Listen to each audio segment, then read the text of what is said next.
nombrar caballero.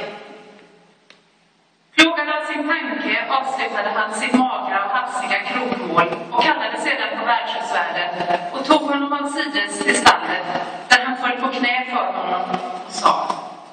jag reser mig inte härifrån, högvördige riddare, förrän ni har beviljat mig den tjänst jag tänker be er om, och som ska göra er själv ryktbar, samtidigt som den är hela mänskligheten till fromma.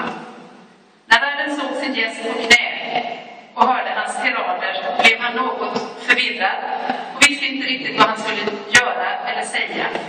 Han gav honom enträget att stiga upp, vilket Don Quixote vägrade om han inte lovade att göra tjänsten han bad om. Mindre väntar jag mig inte av en ädla storsinthet, sa Don Quixote, och därför vill jag säga att den tjänst jag ber er om